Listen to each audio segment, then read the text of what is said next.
Decay কম্পাসকে জড়িয়ে ধরলে আড়াল থেকে সবকিছু দেখে অবাক হয়ে যায় ঋতুজা ও বিহান। হ্যাঁ বন্ধুরা, এমনটাই দেখা যাবে। বিস্তারিত জানতে ভিডিওটিতে লাইক দিয়ে চ্যানেলটি সাবস্ক্রাইব করে দেখতে থাকুন।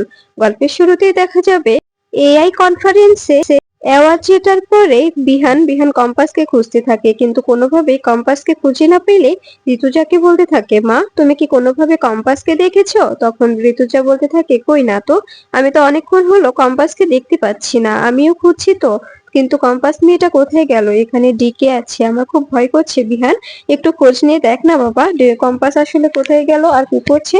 তখন তখন দেখা যায় এ কথা শুনে বিহান বলতে থাকে, আমিও তো এই জন্যই ভয়টা পাচ্ছি মা, আমি তো খুঁজছি এই মেয়েটাকে নিয়ে আর পারি না, মেয়েটা সবসময় গন্ডগোল করে হয়। তখন তখন ঋতুজা বলতে থাকে, বাবা এখন এখন রাগারাগি করার সময় নয়, এখন প্লিজ তুই একটু একটু দেখ, একটু বোঝার চেষ্টা কর। এই বলেই তখন তখন বিহান বিহান কম্পাসকে খুঁজতে থাকে। এদিকে এদিকে কম্পাস ডিকের সঙ্গে দেখা করার জন্য একটি একটি নির্দিষ্ট জায়গায় এসে ডিকের সঙ্গে কথা বলতে থাকে। তখন ডিকে বলতে থাকে, কম্পাস তুমি এটা না মানলেও আমি তোমার বাবা, তুমি এটা কি অস্বীকার করতে পারবে? তখন তখন কম্পাস বলতে থাকে, আমি আমি আমার আমার বাবা হচ্ছে অভিজিৎ ভৌমিক, আর আমার মা হচ্ছেন অঞ্জনা ভৌমিক। এছাড়া আমার আর কোনো পরিচয় নেই। আমি আপনাকে বাবা মানতে পারবো না, কারণ কারণ আপনি যে অন্যায়টা করেছেন আমার মায়ের সঙ্গে, এরপরে আপনাকে বাবা বলে মানা এটা তো কোনো প্রশ্নই ওঠে না, বুঝতে পেরেছেন? তখন তখন এ কথা শুনে ডিকে বলতে থাকে, প্লিজ কম্পাস, তুমি এরকম করে বলো না, আমি তোমাকে নিজের মেয়ে বলেই স্বীকৃতি দেবো, সবার সামনে, পুরো দুনিয়ার সামনে তোমাকে নিজের মেয়ের স্বীকৃতি দেবো, প্লিজ তুমি আমার সঙ্গে এরকম করো না। তখন কম্পাস বলতে থাকে, আপনি আপনি শুধু এই ফর্মুলাটার জন্য আমাকে মেয়ে বলে স্বীকৃতি দিতে চাইছেন, আমি কি জানি না?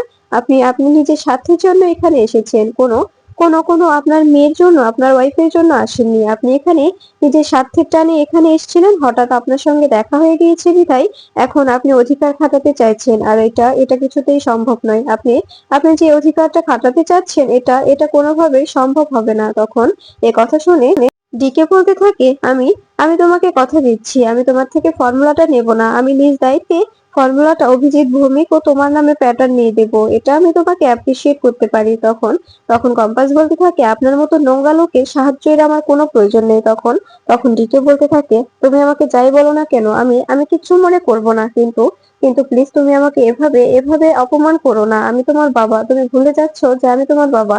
এদিকে মোনালিসা অভিজ্ঞান দত্তকে বলতে থাকে, দাদু আমি তোমার কাছে হাত জোড় করে রিকোয়েস্ট করছি, আমাকে ক্ষমা করে দাও, আমি আমি তোমাকে বলছি আমি সবকিছু ঠিকঠাক ভাবে করেছিলাম, কিন্তু শেষ মুহূর্তে কি হয়ে গেল আমি তো বুঝতে পারলাম না। তখন এ কথা শুনে এ কথা শুনে অভিজ্ঞান দত্ত বলতে থাকে, তোমার দ্বারাই কিচ্ছু হবে না, তোমার দ্বারাই কিছু হবারও নয়, তুমি তুমি সবসময় কম্পাসের পায়ের তলাতেই থেকে যাবে, কখনো কম্পাসের মতো হতে পারবে না, এটা এটা আমি গ্যারান্টি দিয়ে বলতে পারি। তখন তখন এ কথা শুনে মোনালিসা বলতে থাকে, দাদু শেষমেশ তুমিও আমাকে অপমান করছো, তুমিও আমার সঙ্গে এভাবে কথা বলছো, আমি আমি কিন্তু এটা সহ্য করতে পারবো না। তখন তখন এ কথা শুনে তখন মোনালিসার দাদু বলতে থাকে, তুমি সহ্য করতে পারলেও আমার কিছু না, আর না পারলেও আমার কিছুই নয়। তোমাকে দিয়ে একটা কাজ করাতে চাইলে সে কাজটা তুমি প্রত্যেকটা বারই গন্ডগোল করে দাও, কোনোবারও তোমাকে দিয়ে কাজটা আমি সম্পূর্ণ করাতে পারি না। কেন কেন পারি না বলো? তুমি যেভাবে ক্রমশ এই যে কম্পাসের থেকে পিছিয়ে পিছিয়ে পড়ে যাচ্ছ, এর জন্য তুমি বিহানের কাছে আরো ছোট হয়ে যাচ্ছ। প্রত্যেকটা ছেলে চাইবে তার জীবনে তার ওয়াইফ অনেক গুণবতী হোক, আর এই কম্পাসের মতো গুণবতী মেয়েকে ছেড়ে কি বিহান তোমাকে ভালোবাসবে? এটাই তো স্বাভাবিক, এই জন্যই তো বিহান তোমাকে আর চায় না। এখন এখন ওর জীবনে কম্পাসই সবকিছু। তুমি কেন বুঝতে পারো না যে তোমার জীবনে বিহানকে প্রয়োজন, আর বিহানের জীবনে তুমি যদি ঢুকতে চাও তবে তোমাকে গুণবতী হতে হবে, কম্পাসের মতো ইন্টেলিজেন্ট হতে হবে। কিন্তু তুমি তোমাকে যে কাজটাই দিই না কেন, তুমি সব কাজের মধ্যে ঝামেলা পাকিয়ে ফেলো।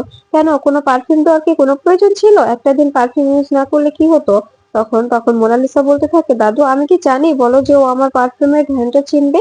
আমার আমার পারফিউমের ঘ্রাণটা চিনে ও এরকম একটা সিদ্ধান্ত নেবে? তখন তখন দেখা যায় অভিকে দত্ত বলতে থাকে, তোমাকে যে ও সবার সামনে এক্সপোজ করে দেয়নি, পুরো পুরো টিমের সামনে তোমার তোমার মুখোশ খুলে দেয়নি, এটাই তো অনেক, তুমি বেঁচে গেছো। এখন এখন চুপচাপ বাড়ি ফিরে যাও, বাড়ি গিয়ে চুপচাপ ঘরে বসে থাকবে, একদম একদম বাড়াবাড়ি করার চেষ্টা করবে না।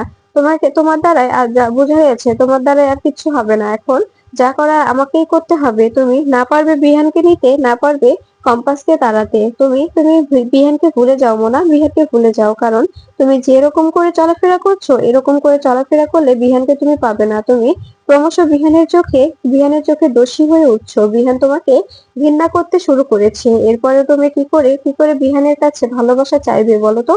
তখন এই কথা শুনে মোনালিসা কাঁদতে কাঁদতে সেখান থেকে বেরিয়ে যায়। এরপরে অভিজ্ঞান দত্ত বলতে থাকে, যত সব ন্যাকামো, একটা কাজে নিলে পারে না, সবটা সময় শুধু শুধু দাদু দাদু আর ন্যাকামো করতে থাকে। এরপরে এরপরে দেখা যায় এদিকে এদিকে বিহান কম্পাসকে খুঁজতে খুঁজতে সারা সারা কলেজ খুঁজে ফেলে, কিন্তু কোনো জায়গায় কম্পাসকে খুঁজে পায় না। তখন ঋতুজা বলতে থাকে, আচ্ছা বিহান, কম্পাস কি একা একা বেরিয়ে গেল? তখন বিহান বলতে থাকে, এটাই তো বুঝতে পারছি না, যদি একা একা বেরিয়ে যায় তবে তবে ওকে এতটা পাকাবো করতে কে বলেছে? আমার সঙ্গে না গেলে তোমার সঙ্গে তো যেতে পারতো, তাই না? তখন দেখা যায় বিহান বলতে থাকে, আমি আরেকবার দেখে আসছি ও অন্য কোনো জায়গায় আছে কিনা। এরপরে যখনই বিহান সেখান দিয়ে হেঁটে যাবে তখন পর্দার আড়াল থেকে কণ্ঠস্বর ভেসে আসে। তখন বিহান সেখানে গিয়ে দেখতে পায় কম্পাস ডিকের সঙ্গে কথা বলছে। ঠিক তখনই বিহান ঋতুজাকে এসএমএস করে বলতে থাকে, মা তুমি এক্ষুনি এদিকে এসো, দেখো এই মেয়েটির কাণ্ড দেখো। এরপরে ঋতুজা সেখানে গিয়ে দেখতে পাই যে কম্পাস ও ডিকে কথা বলছে। ঠিক তখনই ডিকে কম্পাসকে জড়িয়ে ধরে। এটা দেখে অবাক হয়ে যায় বিহান বলতে থাকে, ওই নোংরা লোকটা কেন ওকে জড়িয়ে ধরছে? মা, ওর সঙ্গে ওর সম্পর্কটা কি? আমি এটা কিছুতেই মানতে পারছি না, কেন ওকে জড়িয়ে ধরবে? তখন দেখা যায় এ কথা শুনে কম্পাস এদিকে কম্পাস ডিকেকে বলতে থাকে, আপনি আপনি যতই চেষ্টা করুন আপনি আমাকে নিয়ে যেতে পারবেন না। আমি আমার বাবা মাকে ছেড়ে কখনোই যাব না। আপনি যদি আমার বাবাই হতেন তবে আমাকে ছোটবেলায় আমার মুখ না দেখে আমার মায়ের গর্ভে রেখে পালিয়ে যেতে পারতেন না। তবে তবে কেমন বাবা আপনি যে আজকে সে নিজের মেয়ের দাবি করছেন? কখনোই এটা সম্ভব হবে না। এই কথাগুলো শুনে অবাক হয়ে যায় ঋতুজা বলতে থাকে, কম্পাসের কথাগুলো বুঝতে পারছিস বিহান? তার মানে দিকের সঙ্গে ওদের কোনো সম্পর্ক আছে? দিকের সঙ্গে কম্পাসের মায়ের কোনো সম্পর্ক আছে? আমি তো বুঝতে পারছি না এসব কি হচ্ছে। তখন বিহান বলতে থাকে, সবকিছু কম্পাসের থেকে জানা যাবে মা, এখন চুপচাপ দাঁড়িয়ে থাকো। যদি যদি কম্পাসের কোনো ক্ষতি হয়ে যায়, তাই আমাদের কম্পাসকে পাহারা দিতে হবে, কম্পাসকে দেখে রাখতে হবে, ডিকে যেন কোনো ক্ষতি করতে না পারে। তখন ডিকে বলতে থাকে, শোন মা, আমি তোর কাছে রিকোয়েস্ট করছি, তুই এভাবে এভাবে পাগলামো করিস না। আমি তোকে কতটা বছর দেখি না, কতটা বছর তোকে তোকে কাছে পাই না আমার। আর তুই ছোটবেলায় আমার হাত ধরে হাঁটার কথা ছিল তোর, কিন্তু কিন্তু সেই হাতটা ধরেছিল অভিজিৎ ভৌমিক। এই জন্য অভিজিৎ ভৌমিকের উপর আমার আমার কোনো অভিযোগ নেই। আমি আরো ওনাকে সম্মান করি যে উনি আমার বউ বাচ্চাকে আগলে রেখেছে। কিন্তু আমি তোর বাবা, এটা তো তোকে বুঝতে হবে রে মা।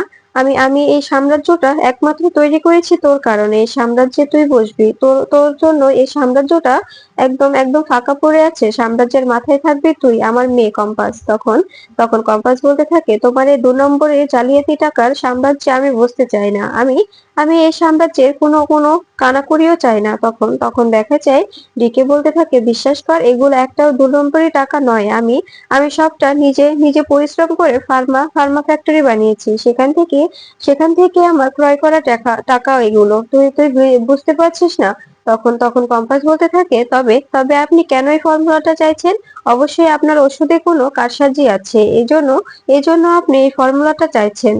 তখন ডিকে বলতে থাকে, না রে মা, আমার ওষুধগুলো সবটাই একদম নিরাপদ। যদি যদি ভালো না হতো তবে কি এত এত মানুষ কি সুস্থ হয়ে উঠতো বল? তখন কম্পাস বলতে থাকে, অনেকটা ভালো অনেকটা খারাপ, তা সবগুলোর মধ্যে যদি ঝামেলা মেশান তবে তবে আপনার ওষুধগুলো কি আর সেল হবে? তখন ডিকে বলতে থাকে, বিশ্বাস কর, আমি শুধু ফর্মুলাটা নিতে চেয়েছিলাম, কেন যে ফর্মুলাটা আমি আমার কাছে রেখে দেব। কোনোদিন এই ফর্মুলাটা প্যাটার্ন পাবে না, কারণ প্যাটার্ন পেলে আমার আমার ফার্মা ফ্যাক্টরি গুলো সব বন্ধ হয়ে যাবে। শুধু এই উদ্দেশ্যে আমি ফর্মুলাটা নিতে চেয়েছিলাম, তাছাড়া অন্য কোনো উদ্দেশ্য নেই আমার। তখন কম্পাস বলতে থাকে, আমি আপনাকে বিশ্বাস করি না, আপনার মতো লোকদের আমি বিশ্বাস করি না, বুঝতে পেরেছেন? এই বলে কম্পাস সেখান থেকে যাবে। তখন ঋতুজা ও বিহান আড়ালে সরে যায়। এরপরে কম্পাস ও ডিকে সেখান থেকে বেরিয়ে যায়। তখন ডিকে ম্যানেজারকে নিয়ে বেরিয়ে গেলে কম্পাসকে বিহান ও ঋতুজা একটি জায়গায় নিয়ে গিয়ে বলতে থাকে, কম্পাস, এগুলো কি শুনলাম আমি? তখন বিহানের কথা শুনে অবাক হয়ে যায় কম্পাস বলতে থাকে, কি বলছেন আপনি? কি শুনেছেন আপনি? তখন দেখা যায় বিহান বলতে থাকে, তুমি আর ডিকে যে কথাগুলো বলছিলে আমি আর মা সবটাই শুনে নিয়েছি। তার মানে ডিকে তোমার বাবা? তখন তখন দেখা যায় কম্পাস কাঁদতে কাঁদতে বিহানকে জড়িয়ে ধরে আর বলতে থাকে, আমি এটা মানতে পারছি না বিহান স্যার, আমি এটা কিছুতেই মেনে নেব না। আমার বাবা শুধু একজন অভিজিৎ ভৌমিক, আর উনি উনি এখন বলছে উনি নাকি আমার বাবা, আর সেটা সেটা সেটা আমি মেনে নিতে পারছি না। তখন ঋতুজা বলতে থাকে, উনি বললে উনি বললেই কি হবে যে উনি তোর বাবা? তখন তখন কম্পাস বলতে থাকে, মা, এটাই তো বড় কথা, মাও তো স্বীকার করছে, মাও বলছে যে আসলেই ডিকে আমার বাবা, আর অভিজিৎ ভৌমিক আমার বাবা। উনিও বলছে যে ডিকেই আমার আসল বাবা, আর অভিজিৎ ভৌমিক শুধু আমাকে পালন করেছে, আমাকে ছোট থেকে বড় করেছে। যখন আমার মা গ্রামে থাকতো তখন নাকি এই লোকটা এসেছিল আমার মাকে ভালোবাসার প্ররোচনা দিয়ে আমার মাকে নিচের চালে ফাঁসিয়ে, যখন আমি গর্ভে আসি তখন আমার মাকে ফেলে পালিয়ে যায়। তখন আমার মাকে সবাই মিলে অনেক অপমান করেছিল বিধায় বাবা মাকে বিয়ে করে আমার আর মায়ের দায়িত্ব নিয়ে পুরুলিয়ার একটি ছোট্ট গ্রামে চলে আসে। আর সেখানে সে রিচার্জের কাজ করলে এরা জানতে পারে যে আমার বাবা একটি রিচার্জ করছে। এরপরেই সব ঘটনা তো তোমরা জানো। এই কথাগুলো শুনে ঋতুজা অবাক হয়ে যায়। ঋতুজা বলতে থাকে, কিন্তু এখন কি করবি? যে লোকটার সঙ্গে তোর সব থেকে বড় লড়াই, যে লোকটা তোর সব থেকে বড় বড় শত্রু, তার সঙ্গে তার রক্তের সম্পর্ক, এখন কি করবি কম্পাস? কিছু কি ভেবেছিস? তখন কম্পাস বলতে থাকে, আমি বললাম তো মা, আমি ওনাকে কিছুতে বাবা বলে মেনে নেব না। আমি অবশ্যই নিজের কাজ এগিয়ে নিয়ে যাব। তখন তখন বিহান বলতে থাকে, উনি যা শক্তিশালী মানুষ, উনি যা প্রভাবশালী মানুষ কম্পাস, তোমার কোনো ক্ষতি করে দেবে না তো? তখন কম্পাস বলতে থাকে, আমার ক্ষতি করতে পারবে না, আমার ক্ষতি করাটা অতটাও সোজা নয় বিহান স্যার। আমাকে ক্ষতি করতে চাইলে ওকে আগে আমার সামনে দাঁড়াতে হবে। তখন তখন বিহান বলতে থাকে, এতটা বীরগিরি দেখানোর কোনো প্রয়োজন নেই এতটা বীরগিরি দেখানোর। তখন কম্পাস বলতে থাকে, এখানে এখানে বীরগিরি দেখানোর কি হলো? আমি যেটা ফ্যাক্ট সেটাই বলছি, কোনো ভুল বলছি না। তখন তখন এ কথা শুনে বিহান বলতে থাকে, হ্যাঁ, তুমি তো সবসময় ফ্যাক্টটাই বলো, তুমি তো কখনো ভুল বলতে পারো না, তুমি তো বিদ্যার রানী, তাই না? তখন কম্পাস বলতে থাকে, আমার কিন্তু এখন এসব ভালো লাগছে না মা, ওনাকে ওনাকে চুপ থাকতে বলো। তখন তখন দেখা যায় ঋতুজা বলতে থাকে, বিহান, এরকম করে কথা বলছো কেন? মেয়েটা তো ট্রমাটাইজ হয়ে যেতে পারে, মেয়েটা তো একদম একদম ভয় পেয়ে আছে, এখনো কি করবে বুঝতে পারছে না। তখন এই কথাগুলো শুনে কম্পাস বলতে থাকে, মা, এখন আমরা বাড়িতে ফিরে সবটা বলবো। আর অ্যাওয়ার্ডটা তখন বিহানের হাতে তুলে দেয় কম্পাস অ্যাওয়ার্ডটা বিহানের হাতে দিয়ে বলতে থাকে, এটা শুধুমাত্র আপনার প্রাপ্য, আপনার আশা, আপনার ভরসা, আপনার কলেজকে আমি গর্বিত করতে পেরেছি তো বিহান স্যার? তখন তখন বিহান ঋতুজার সামনেই কম্পাসকে জড়িয়ে ধরে বলতে থাকে, হ্যাঁ কম্পাস, তুমি আমাকে খুশি করতে পেরেছো, আমার স্বপ্ন পূরণ করতে পেরেছো। তুমি বাড়িতে চলো, বাড়িতে গিয়ে কথা হবে। তখন ঋতুজা বলতে থাকে, বিহান, তো কম্পাস তোকে এত বড় একটা গিফট দিল, তুই কম্পাসকে কিছু গিফট দিবি না? তখন বিহান বলতে থাকে, হ্যাঁ মা, দেবো, বাড়িতে গিয়ে আমি ওকে একটা গিফট দেবো। এরপরে সবাই বাড়িতে চলে আসে। যখনই সবাই নিজেদের ঘরে যাবে তখন বিহান বলতে থাকে, তোমরা সবাই এখানে দাঁড়াও, তোমাদের সঙ্গে আমার কিছু কথা আছে।